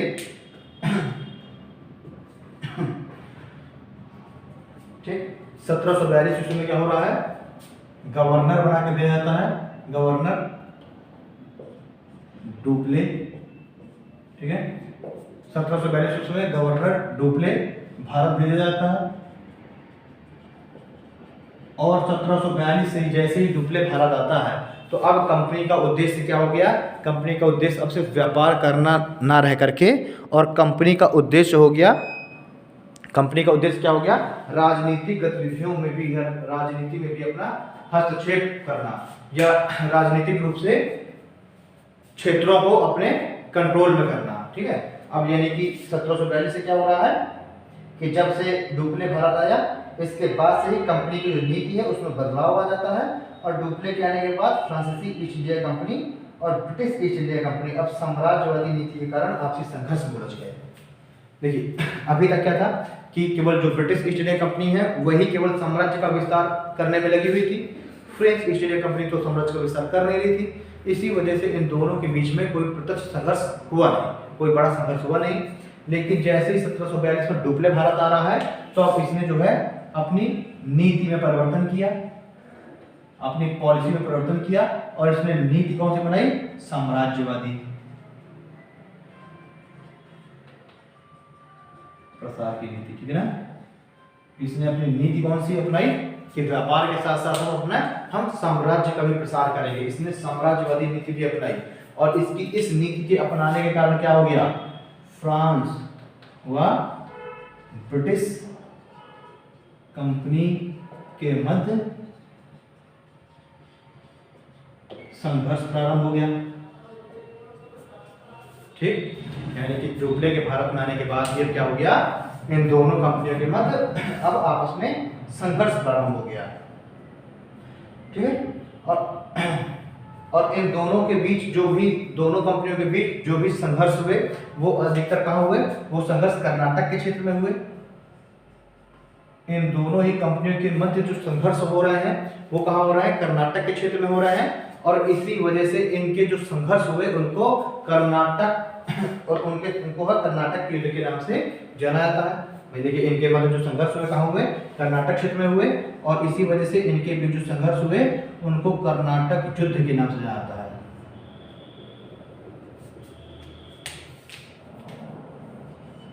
काफी इंपॉर्टेंट है कर्नाटक युद्ध, इससे एक अच्छा क्वेश्चन आपसे पूछ लेता है। अभी हम तीनों कर्नाटक युद्धों की बात करेंगे। इनके बीच जो युद्ध हुए, 3 युद्ध हुए, 3 कर्नाटक युद्ध हुए, फ्रेंच जो कंपनी है और जो ब्रिटिश कंपनी है इनके बीच, और वो तीनों जो संघर्ष है कहाँ हुए? कर्नाटक के क्षेत्र में हुए। कर्नाटक क्षेत्र में 3 संघर्ष हुए, और जो कि कर्नाटक क्षेत्र में हुए थे इसी वजह से हमने उनको क्या बोला? हमने उनको कर्नाटक युद्ध के नाम से जाना। हम जो है उनको कर्नाटक युद्ध के नाम जानते हैं। अब जब कर्नाटक युद्ध के बारे में पढ़ेंगे हम लोग, 3 कर्नाटक युद्ध हुए।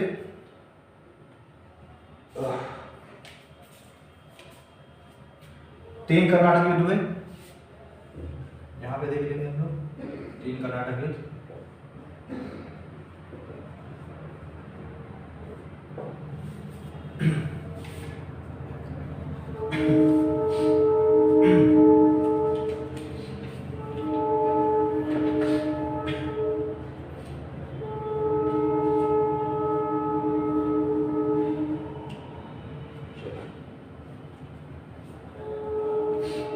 अब देखिए हम देखेंगे कि फ्रेंच ईस्ट इंडिया कंपनी और ब्रिटिश ईस्ट इंडिया कंपनी के मध्य 3 कर्नाटक युद्ध हो रहे हैं। पहला जो कर्नाटक युद्ध दिख रहा है आपको 1746 से लेकर के और 1748 ईस्वी तक चला। पहला जो कर्नाटक युद्ध है 1746 से 1748 तक चला। वैसे ये जो पहला कर्नाटक युद्ध है इसकी जो पृष्ठभूमि है वो तो 1740 के दौरान से ही बननी चालू हुई थी। 1740 के दौरान से ही जो पहले कर्नाटक युद्ध की जो पृष्ठभूमि है वो तैयार होनी चालू हो गई थी। लेकिन जो युद्ध हुआ इनके बीच में वो कब हो रहा है? वो 1746 से 48 के बीच हो रहा है। दूसरा जो युद्ध हुआ ये 1749 से और 54 के मध्य हुआ, ठीक। दूसरा जो कर्नाटक युद्ध हो रहा है वो 1749 से 54, और तीसरा जो कर्नाटक युद्ध हुआ वो 1756 से 1763 ईस्वी के मध्य हुआ। तो हम देखेंगे कि इन दोनों कंपनियों के मध्य 3 कर्नाटक युद्ध हुए, 46 से 48, 49 से 54 और 56 से 63 ईस्वी। अब हम सबसे पहले बात करना चालू करेंगे इस प्रथम कर्नाटक युद्ध की, ठीक है। सबसे पहले हम बात करेंगे प्रथम कर्नाटक युद्ध की।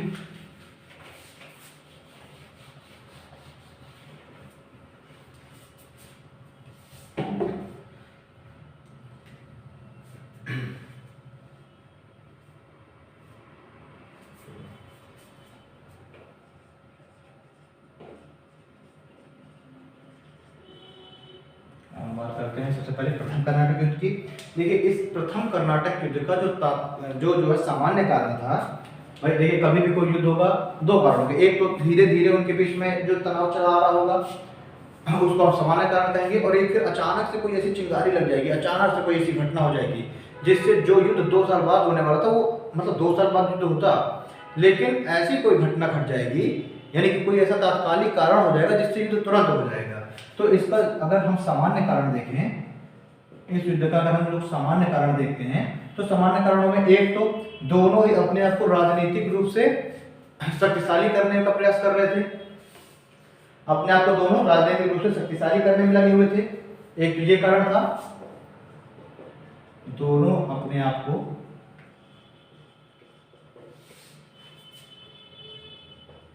शक्तिशाली करने में लगे थे, एक तो ये था सामान्य कारण। और दूसरे कारण हम देखते हैं ऑस्ट्रिया का उत्तराधिकार का प्रश्न। ठीक, ऑस्ट्रिया देश है, वहां पे उस समय उत्तराधिकार के लिए संघर्ष चल रहा था। तो चूंकि यूरोप का देश है ऑस्ट्रिया, तो अब जो है जो ब्रिटेन है और फ्रांस दोनों ही इस उत्तराधिकार के प्रश्न में एक दूसरे के आमने सामने आ गए थे, दोनों में ही तनाव बढ़ गया था। तो जब यूरोप में तनाव बढ़ा तो इसी वजह से भारत में भी उनके बीच तनाव बढ़ गया। ठीक, देखिए ऑस्ट्रिया का उत्तराधिकार का प्रश्न चल रहा था, यूरोप की घटना है, लेकिन उसका प्रभाव भारत में भी पड़ गया। अब जब भारत में जब इस बात का प्रभाव पड़ा तो देखिए क्या हो रहा है कि अब ठीक, अब क्या हो रहा है कि भारत में भी इसका प्रभाव पड़ेगा। और जब भारत में दोस्तों जब प्रभाव पड़ेगा तो हम देखते हैं कि 1748 में ही एक अंग्रेजी जो है, एक अंग्रेज सेना, एक अंग्रेज जो है अधिकारी था, उस अंग्रेज अधिकारी ने क्या किया, फ्रांसीसियों के कुछ जहाजों को पकड़ लिया।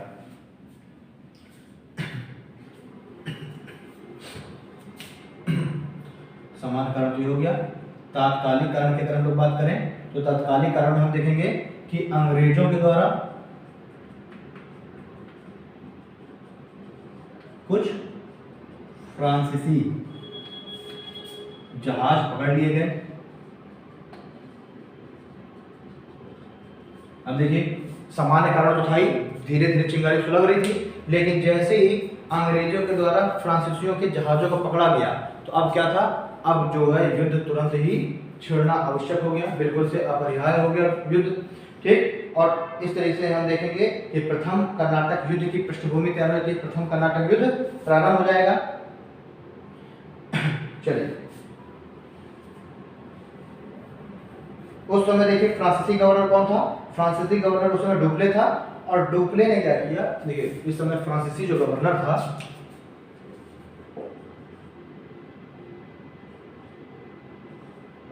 इस समय फ्रांसीसी गवर्नर डुप्ले था, और इस फ्रांसीसी गवर्नर डुप्ले ने क्या किया कि मॉरिशस के गवर्नर को, ठीक है ना, मॉरिशस की गवर्नर को इसने तुरंत ही इसने बुला लिया।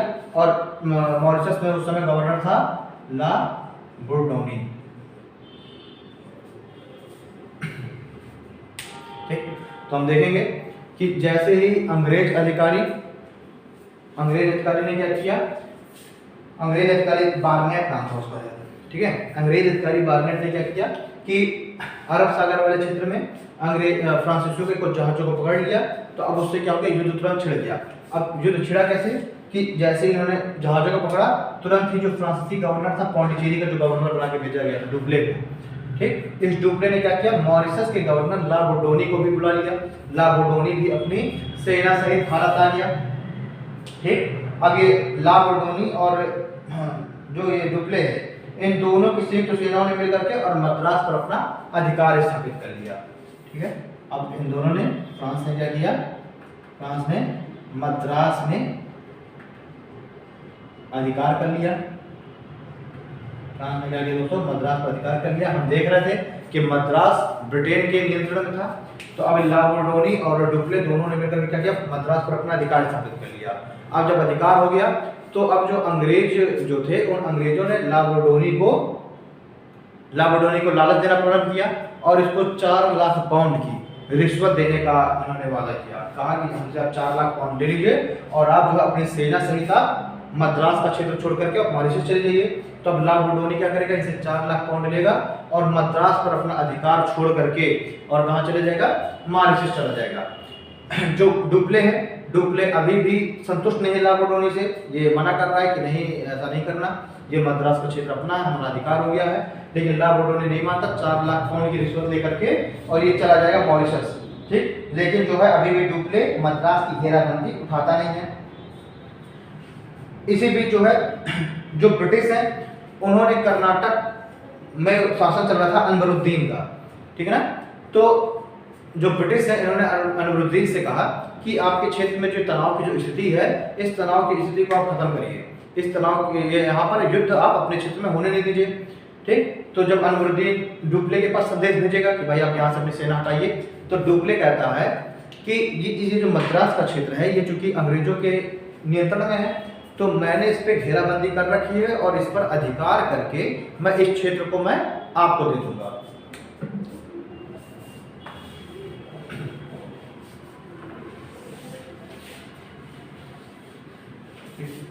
हम देखेंगे कि डुप्ले क्या कहता है, ये अनवरुद्दीन जो है, अनवरुद्दीन जब डुप्ले से अपने क्षेत्र को खाली करने के लिए कहता है, तो डुप्ले अनवरुद्दीन को एक ऑफर देता है, कहता है कि इस मद्रास के क्षेत्र को मैं अंग्रेजों से ले करके और इस मद्रास के क्षेत्र को मैं आपको दे दूंगा। अनवरुद्दीन भी सहमत हो जाता है, कहता ठीक है। लेकिन जब डुप्ले इस मद्रास के क्षेत्र पर अपना अधिकार स्थापित कर लेता है, तो डुप्ले अनवरुद्दीन को, जो कि कर्नाटक का जो नवाब था, इस अनवरुद्दीन को ये वो मद्रास का क्षेत्र देने से इनकार कर देता है, जिससे अनवरुद्दीन नाराज हो जाता है। और जब अनवरुद्दीन नाराज हो जाएगा तो अनवरुद्दीन का पुत्र, जिसका नाम है महफूज खां, ये अनवरुद्दीन का पुत्र महफूज खां, अनवरुद्दीन का पुत्र दोस्तों जिसका नाम है महफूज खां, महफूज खां अपनी सेना लेकर के और डुप्ले से आगे संघर्ष करेगा, डुप्ले से युद्ध करेगा और इस युद्ध में ये महफूज खां पराजित हो जाएगा और इस तरीके से जो मद्रास है उस क्षेत्र पर डुप्ले का अधिकार स्थापित हो जाएगा, ठीक। और दोस्तों ये जो युद्ध है ये सेंट टोमे के पास लड़ा गया, ये जो युद्ध कहाँ लड़ा गया, सेंट टोमे एक जगह है, ये युद्ध सेंट टोमे के पास लड़ा गया, इसीलिए इसको टोमे का युद्ध भी बोलते हैं, ठीक। ये युद्ध कहाँ लड़ा गया, सेंट टोमे के पास लड़ा गया, इसी वजह से सेंट टोमे के युद्ध के नाम से भी जाना जाता है। सेंट टोमे के पास लड़ा गया, जगह थी सेंट टोमे, और इसी वजह से इसे सेंट टोमे का युद्ध भी कहा गया, सेंट टोमे का युद्ध। तो आपसे कभी पूछ लिया जाएगा कि सेंट टोमे का युद्ध कौन सा है, तो आपको बताना है कि फ्रेंच ईस्ट इंडिया कंपनी और कर्नाटक के नवाब अनवरुद्दीन की सेना के मध्य जो युद्ध लड़ा गया था 1746 से 48 के दशक में, उस युद्ध को हम क्या कहते हैं, सेंट टोमे का युद्ध कहते हैं, ठीक है। अब देखिए इससे क्या हुआ, 1748 में महफूज खां पराजित हो गया और मद्रास में अधिकार किसका हो गया, फ्रांसीसियों का हो गया। अब वहीं यूरोप की हम घटना देखते हैं। यूरोप में देखिए उत्तराधिकार की लड़ाई चल रही है, ऑस्ट्रिया के उत्तराधिकार की लड़ाई चल रही है। 1748 में क्या होगा कि यूरोप में 1748 में यूरोप में एक्स-ला-शापेल की संधि हो जाएगी, ठीक है। 1748 ईस्वी में यूरोप में क्या होता है, यूरोप में एक्स-ला-शापेल की संधि हो जाएगी और इस एक्स-ला-शापेल की संधि से जो फ्रांस है और जो ब्रिटेन है, इन दोनों के मध्य भी संधि हो जाएगी। और जैसे ही यूरोप में फ्रांस और ब्रिटेन के मध्य संधि होगी, तो अब भारत में भी जो तनाव की स्थिति चल रही है फ्रेंच ईस्ट इंडिया कंपनी और ब्रिटिश ईस्ट इंडिया कंपनी के बीच में, तो अब इनको ये भी क्या करेंगे, ये भी संधि कर लेंगे, सुलह कर लेंगे। और इस एक्स-ला-शापेल की संधि के द्वारा क्या होगा कि जो फ्रांसीसियों ने मद्रास पर अधिकार स्थापित कर लिया है, क्योंकि ब्रिटेन के नियंत्रण में था, तो ये मद्रास का क्षेत्र ब्रिटेन को वापस मिल जाएगा। और उत्तरी अमेरिका का एक क्षेत्र है लुइसबर्ग, वो उत्तरी अमेरिका का क्षेत्र मिल जाएगा फ्रांसीसियों को। तो आपसे कभी कभी पूछा जाता है कि एक्स-ला-शापेल की जो संधि है, इससे फ्रांसीसियों को क्या मिला और ब्रिटिश को क्या मिला। तो अब देखेंगे एक्स-ला-शापेल की संधि के द्वारा जो ब्रिटेन है, इस ब्रिटेन को मद्रास मिल गया, मद्रास वापस मिल गया, ठीक है। और जो फ्रांसीसी हैं फ्रांसीसी को क्या मिल गया? फ्रांसीसी को उत्तरी अमेरिका में लुइसबर्ग।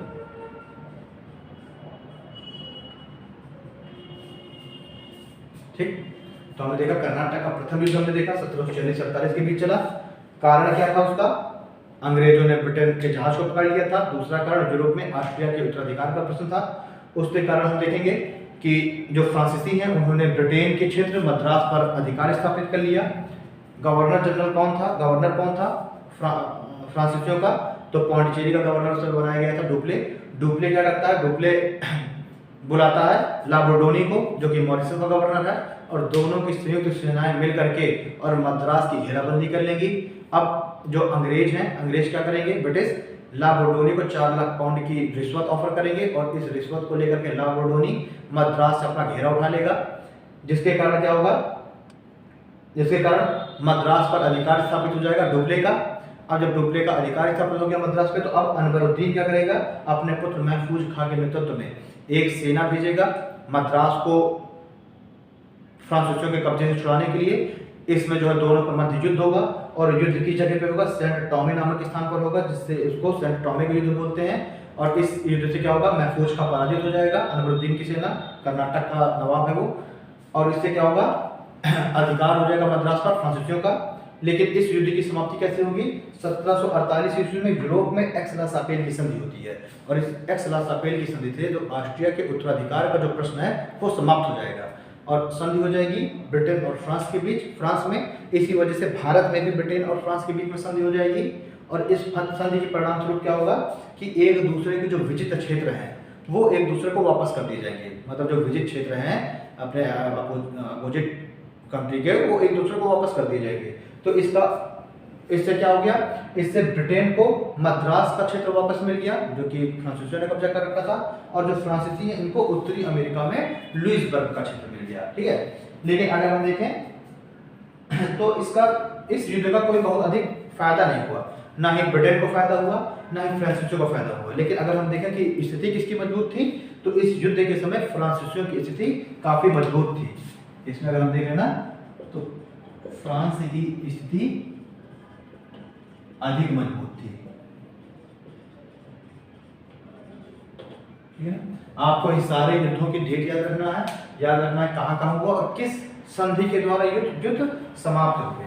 तो पहला हमने कर्नाटक युद्ध देख लिया। पहला कर्नाटक युद्ध एक्स-ला-शापेल की संधि से समाप्त हुआ। वैसे ही जो दूसरा कर्नाटक युद्ध है ये पौंडीचेरी की संधि से समाप्त होगा, उसके बारे में हम देखेंगे।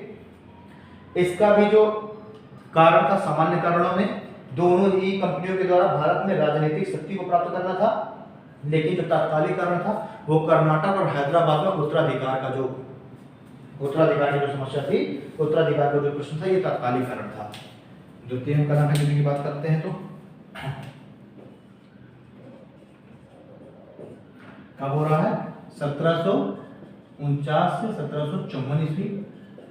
इसका हम सामान्य कारण देखेंगे और तात्कालिक कारण देखेंगे। ठीक है ना, कारण देखेंगे तो एक सामान्य कारण, एक तात्कालिक कारण। सामान्य कारण में राजनीतिक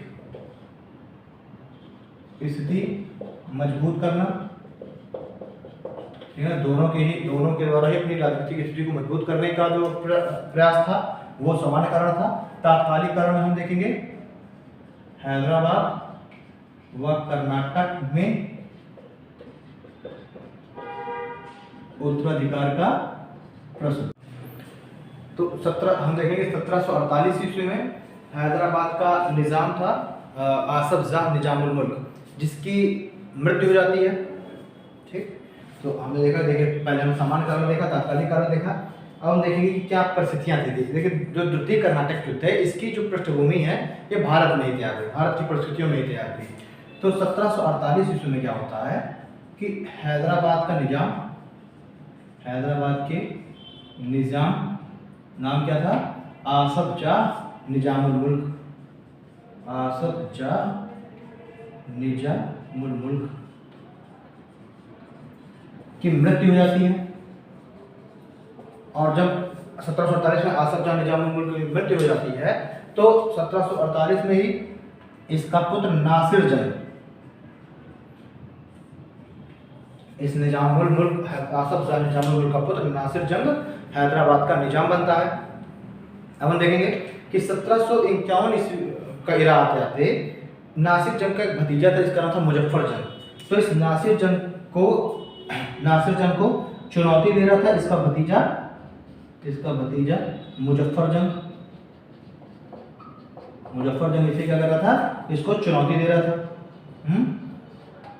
मतलब इसको चुनौती पेश कर रहा था, मतलब कि इसको नासिर जंग को हटा करके और हैदराबाद का जो निजाम है वो इसका भतीजे मुजफ्फर जंग बनना चाह रहा था। ठीक है, एक तो ये हो गया हैदराबाद का जो कारण है। दूसरा हम देखेंगे कर्नाटक में क्या चल रहा है। ये तो हैदराबाद का हो गया। कर्नाटक में हम लोग देखेंगे, देखिए कर्नाटक में क्या था कि उस समय कर्नाटक का जो शासक था, कर्नाटक का शासक था अनवरुद्दीन कौन है, कर्नाटक का शासक है। और इस अनवरुद्दीन को चुनौती पेश कर रहा था इसका बहनोई, जिसका नाम था चंदा साहब। ठीक है, तो इस अनवरुद्दीन को चुनौती पेश कर रहा था इसका बहनोई चंदा साहब, यानी कि चंदा साहब अनवरुद्दीन को हटा करके और स्वयं को कर्नाटक का शासक बनाना चाह रहा था। हैदराबाद में नासिर जंग को हटा करके और उसका भतीजा मुजफ्फर जंग अपने आप को निजाम बनाना चाह रहा था। दोनों जगह हमने देखी उत्तराधिकार के लड़ाइयाँ चल रही हैं। अब इस उत्तराधिकार की जो लड़ाई है इसमें अब फायदा उठाने की कोशिश करेंगे कौन, ब्रिटिश और फ्रेंच। तो अब हम देखेंगे कि जो इन उत्तराधिकार की इन लड़ाइयों में जो फ्रांसीसी हैं, तो फ्रांस ने समर्थन दिया चंदा साहब को व मुजफ्फर जंग को। ठीक है, फ्रांस ने किसको समर्थन दिया, फ्रांस ने चंदा साहब और मुजफ्फर जंग को समर्थन दिया। देखिए अभी भी गवर्नर डुप्ले है, साम्राज्यवादी नीति का वो अनुसरण कर रहा है। और जो ब्रिटेन है, ब्रिटेन ने समर्थन किसको दिया, ब्रिटेन ने नासिर जंग और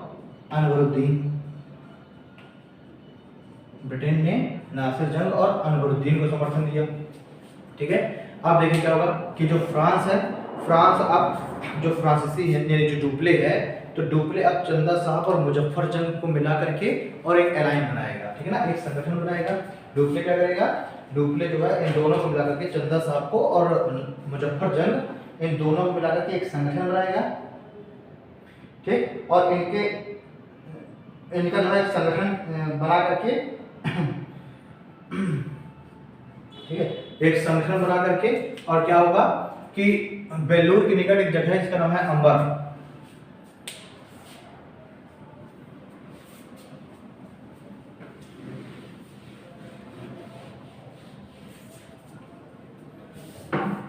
अब क्या होगा, डुप्ले, चंदा साहब और मुजफ्फर जंग ये तीनों क्या बनाएंगे, संगठन बनाएंगे। और इन तीनों का जो संगठन है इनने जो है आपस में मिल करके और वेल्लूर के निकट अंबर नामक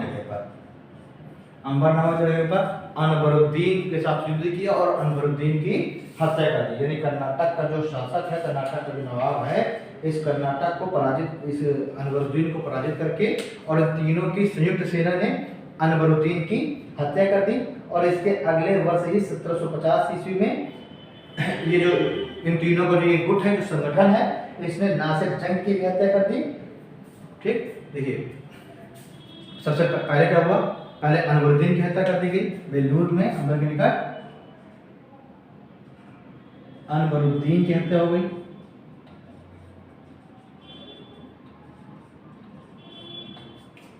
ठीक है, और फिर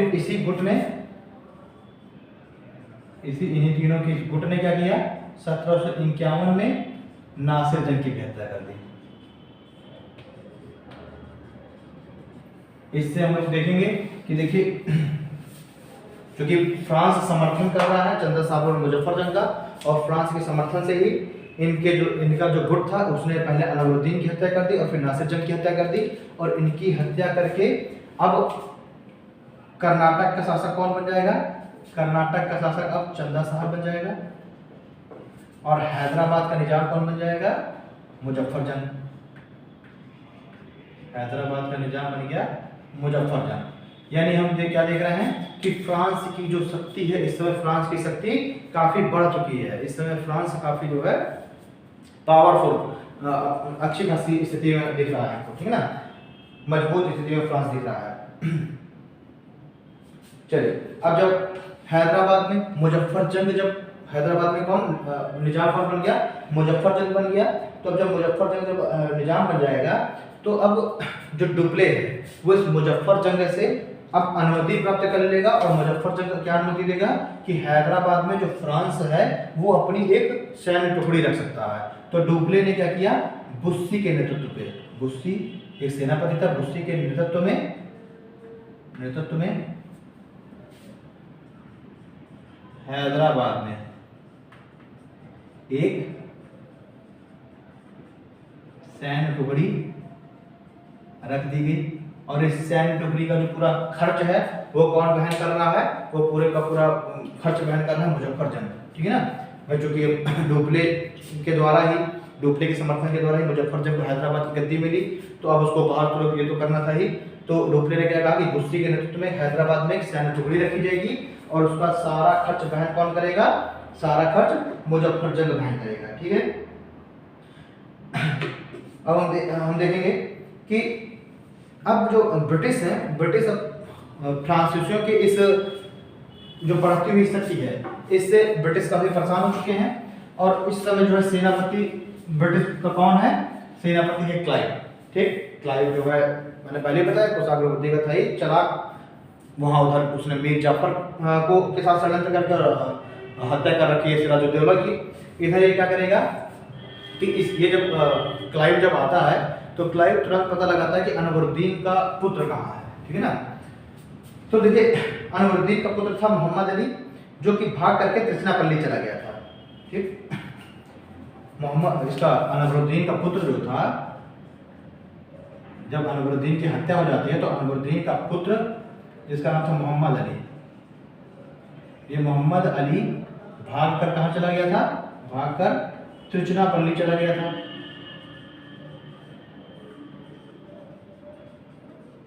मोहम्मद अली भाग करके त्रिचनापल्ली चला गया था। अब जब क्लाइव आएगा तो क्लाइव अब अनवरुद्दीन के पुत्र मोहम्मद अली को बुलाएगा, और बुला करके उससे कहेगा कि तुम मेरा अगर सहयोग करो तो मैं तुम्हारे पिता की जो गद्दी है, कर्नाटक का जो राज्य है, मैं तुमको वापस दिला सकता हूँ, ठीक।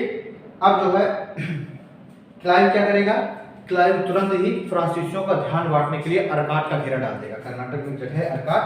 अब जो है तुरंत ही मोहम्मद अली के साथ क्लाइव व मोहम्मद अली, क्लाइव व मोहम्मद अली तुरंत क्या करेंगे, अर्काट का घेरा डालेंगे। तुरंत अर्काट का क्या कर देंगे, घेरा डाल देंगे। फ्रांसीसियों का ध्यान भटकाने की कोशिश की है।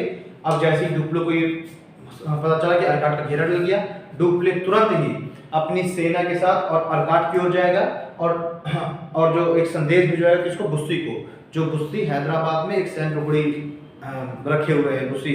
तो तुरंत ही अपनी सहायता के लिए, यानी अर्काट का घेरा हटवाने के लिए डुप्ले भी अपनी सेना लेकर के आएगा, साथ ही साथ वो बुस्सी को भी बुला लेगा अपनी सेना लेकर के। बुस्सी भी अपनी सेना टुकड़ी लेकर के हैदराबाद से चला आएगा। यही मौका मिल जाता है ब्रिटिश को, और जैसे ही हैदराबाद से बुस्सी के नेतृत्व वाली जो सैन्य टुकड़ी है वो हटके अर्काट आती है, तुरंत अंग्रेजी सेना जाकर के, अंग्रेजों की एक टुकड़ी जाकर के और हैदराबाद पर अपना अधिकार कर लेती है। इस तरीके से हम देखेंगे कि हैदराबाद वाले क्षेत्र में जब तक बुस्सी था तब तक तो ठीक है, जैसे ही बुस्सी वहां से अपनी सेना लेकर के हटता है, हैदराबाद के क्षेत्र में अब जो अंग्रेजों की जो सैन्य टुकड़ी है वो अपना अधिकार स्थापित कर लेगी, ठीक है। चलिए, अब हम देखेंगे कि कुछ समय बाद ही जो चंदा साहब है उसकी भी हत्या करा दी जाती है। ये कुछ ही समय होता है। अब चूंकि अब अंग्रेज भी बौखलाए हुए थे, क्लाइव भी अब जो है षड्यंत्र कर रहा था, कुछ ही समय बाद चंदा साहब की भी हत्या करवा दी जाती है, ठीक है। ठीक है, कुछ ही समय बाद क्या हो रहा है, चंदा साहब की हत्या हो गई, और चंदा साहब की हत्या करने के बाद अब मोहम्मद अली को फिर से कर्नाटक की गद्दी पर बैठा दिया जाएगा ब्रिटिश के द्वारा, ठीक है। अब हम लोग देखेंगे कि किस तरीके से फिर से फ्रांसीसियों की जो शक्ति है, अभी देखिए यहाँ तक फ्रांसीसियों की शक्ति काफी बढ़ी हुई थी। अब जैसे जैसे क्लाइव आएगा, क्लाइव के षड्यंत्रों के द्वारा फ्रांसीसियों की जो शक्ति है उसका पतन होना चालू हो जाएगा। क्लाइव और मोहम्मद अली ने अरकाट का घेरा डाला, उसके बाद इन्होंने हैदराबाद पर अधिकार कर लिया। फिर इन्होंने षड्यंत्र करके जो चंदा साहब है, कर्नाटक का जो शासक बन बैठा है, उसकी हत्या कर दी। उसकी हत्या करके अंग्रेजों ने मोहम्मद अली को उस पर स्थापित कर दिया। ठीक, फ्रांसीसियों की स्थिति गिर रही है। उसी समय जो फ्रांस की जो सरकार है वो एक बहुत बड़ी गलती कर देती है। और वो गलती क्या कर देती है कि 1754 ईस्वी में फ्रांस की जो सरकार है वो 1754 ईस्वी में इस डुप्ले को वापस बुला लेती है।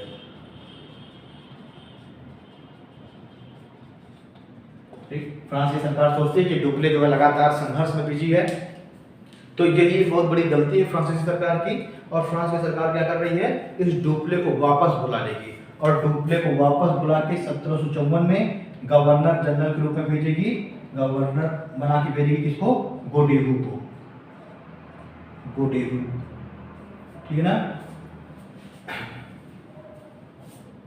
गवर्नर बना के किसको भेजा गया, गोडेहू को। और यही फ्रांसीसी सरकार की बहुत ही एक कूटनीतिक नाकामयाबी मानी जा सकती है। भाई डुप्ले क्या था, डुप्ले साम्राज्यवादी प्रसार कर रहा था। अगर डुप्ले कुछ समय और रहता तो हो सकता है कि वो इस क्षेत्र पर अधिकार वापस कर लिया होता उसने, लेकिन डुप्ले को संभालने का मौका नहीं दिया था और इसको वापस बुला करके गोडेहू को भेज दिया था। गोडेहू जो है अदूरदर्शी प्रवृत्ति का था, ठीक है, कूटनीतिक जो है ज्यादा चाले चल नहीं पाता था, ठीक है ना। अदूरदर्शिता का ये एक तरीके से दिखाई देता कि जो है अदूरदर्शी प्रवृत्ति का ये। अब जो है जब गोडेहू जब भारत आ जाएगा तो गोडेहू क्या करेगा कि जनवरी 1755 में, गोडेहू जनवरी 1755 में अंग्रेजों के साथ संधि कर देगा। और उस संधि का नाम क्या है, पौंडीचेरी की संधि।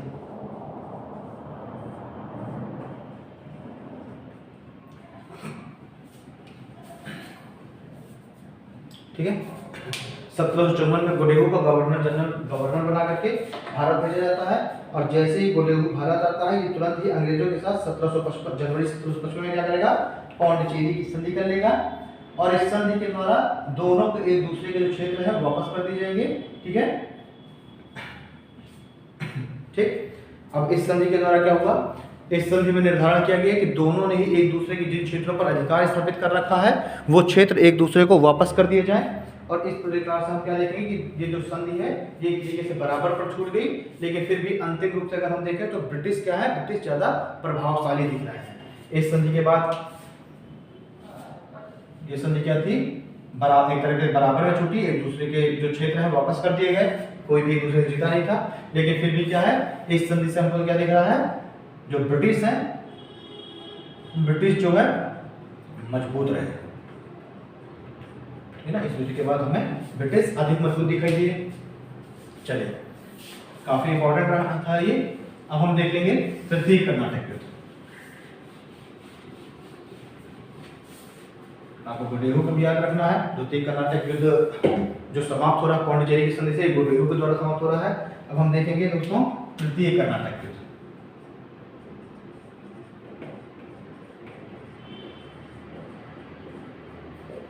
से 63। एक्चुअली जो तृतीय जो कर्नाटक युद्ध है इसकी जो पृष्ठभूमि है यूरोप में प्रारंभ हो रही थी। यूरोप में एक सप्तवर्षीय संघर्ष चालू हुआ, 1756 से 63 ईस्वी तक चला सप्तवर्षीय संघर्ष। और उसी यूरोप में जो सप्तवर्षीय संघर्ष था, इसी के परिणाम स्वरूप भारत में भी, इसी के परिणाम स्वरूप क्या हुआ, भारत में भी जो ब्रिटिश कंपनी है, जो फ्रांस कंपनी है, ये एक दूसरे के सामने आ गई, एक दूसरे के साथ संघर्ष में लिप्त हो गई। ठीक, तो देखते हैं कि जो यूरोप का जो सप्तवर्षीय संघर्ष था उसी के परिणाम स्वरूप, यूरोप के सप्तवर्षीय संघर्ष के परिणाम स्वरूप भारत में भी फ्रांस व अंग्रेजी कंपनियां एक दूसरे के साथ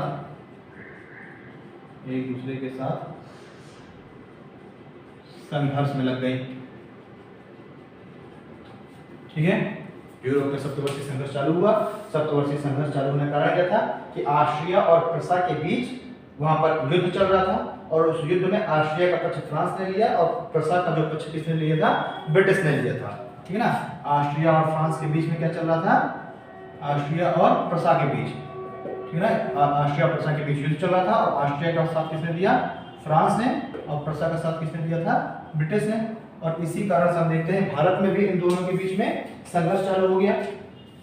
ठीक, हम देखते हैं फ्रांसीसी सरकार ने गोडेहू, अब क्या हुआ कि जो फ्रांसीसी सरकार है इसने 1757 में 3 साल बाद, फ्रांसीसी सरकार ने 3 साल बाद ही 1757 ईस्वी में गोडेहू के स्थान पर किसको भेजा, काउंट डी लाली को।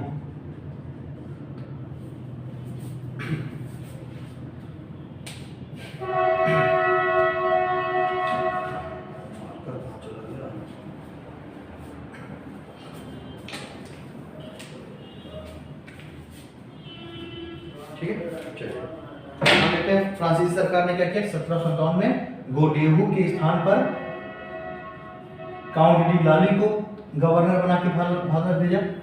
ठीक है, 1757 में काउंट डी लाली, तीनों आपको गवर्नरों को क्रम से याद रखना है, डुप्ले, गोडेहू, काउंट डी लाली, तीनों को आपको क्रम से याद रखना है। ठीक, ये 1758 में भारत पहुंचा। उसके बाद मद्रास के क्षेत्र में उसने अपने सैनिकों को भेज करके और मद्रास के क्षेत्र में फिर से इसने अधिकार करने का प्रयास किया। ठीक, और मद्रास के क्षेत्र में अधिकार करने के लिए इसने हैदराबाद के निजाम से भी सहायता मांगी, नहीं इसको सहायता मिली। ठीक है, आखिरकार लास्ट में हम लोग क्या देखेंगे कि 1760 ईस्वी में अंत में देखिए क्या हुआ, इसको जो काउंट डी लाली जब आया, साम्राज्य विस्तार का इसने प्रयास किया, हैदराबाद को जो निजाम है उससे सहायता लेने का प्रयास किया, आखिरकार इसको सहायता नहीं मिल रही। अंतिम रूप से हम देख रहे हैं 1760 ईस्वी में, अंतिम रूप से क्या हुआ कि 1760 ईस्वी में अब इन फ्रांस और अंग्रेजों के बीच, अंग्रेजों के बीच क्या हो रहा है, वांडीवास का युद्ध हो रहा है।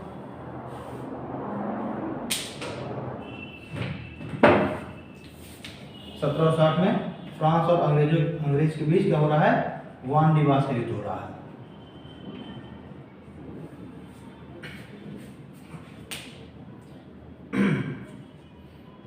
ठीक है, फ्रांस और अंग्रेजों के बीच क्या हुआ, वांडीवास का युद्ध हुआ और इस वांडीवास के युद्ध में जो फ्रांस है, फ्रांस पराजित हो गया। ठीक, वांडीवास के युद्ध से क्या हुआ, फ्रांस पराजित हो गए और जब फ्रांस पराजित हो गए तो अब इन्होंने क्या किया, देखिए फ्रांस यहाँ फ्रांस पराजित हो गए और वहां 1763 ईस्वी में क्या हुआ, 1763 ईस्वी में उधर जो चल रहा था ऑस्ट्रिया और प्रसा के बीच जो सप्तवर्षीय संघर्ष चल रहा था, वो 1763 ईस्वी में पेरिस की संधि के द्वारा सप्तवर्षीय युद्ध भी समाप्त हो गया।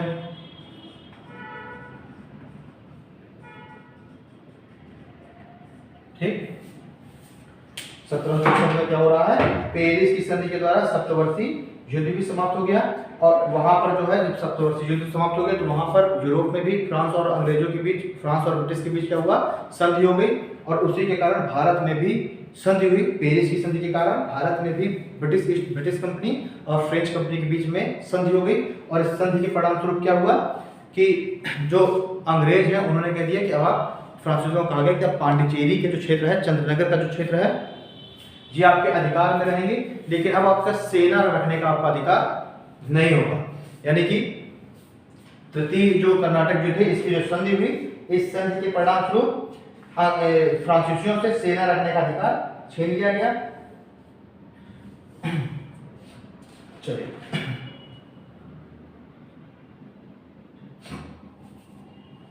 ठीक, चलिए काफी लंबी क्लास हो गई आज की, लेकिन ये पूरा टॉपिक भी समाप्त हो गया। काफी बड़ा टॉपिक था और मुश्किल लगा कि अब 10 मिनट के लिए क्यों मैं इस टॉपिक को छोड़ दूं। तो देखिए अब क्या हो रहा है, 1760 में वांडीवास की वजह से फ्रांस पूरी तरीके से पराजित हो गए और फिर फ्रांस को ब्रिटिशों से एक संधि करनी पड़ी। इस संधि के परिणामस्वरूप क्या हुआ, पांडिचेरी का और चंद्रनगर का क्षेत्र मिल गया फ्रांसीसियों को और संधि के अनुसार उनको समझौता करना पड़ा कि वो कोई भी सेना नहीं रखेंगे, साथ ही बंगाल में भी कोई गतिविधि नहीं करेंगे। ठीक है, इस तरीके से हमने देख लिया कि 1760 से फ्रांस भी अंतिम रूप से, फ्रांस को भी भारत छोड़ करके बाहर चलना पड़ गया। और अब भारत में एकमात्र यूरोपीय शक्ति बची कौन?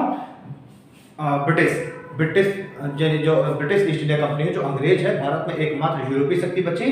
अब चूंकि यूरोपियों से जो संघर्ष समाप्त हो चुका था, अब जो है अंग्रेजों ने अपना पूरा ध्यान कहाँ केंद्रित किया? भारत के जो राज्य हैं, भारत के जो स्वतंत्र जो क्षेत्र हैं, उनको विजित करने में। और इसी क्रम में अंग्रेजों का जो पहला अभियान होगा वो होगा बंगाल का विजय, ठीक है ना, बंगाल का विलय, ये अंग्रेजों का पहला अभियान होगा। और इसके बारे में हम लोग चर्चा करेंगे अपनी अगली क्लास में, ठीक है, कैसे बंगाल पर अभियान किया गया और कैसे बंगाल पर नियंत्रण स्थापित किया। ठीक है, थैंक यू क्लास।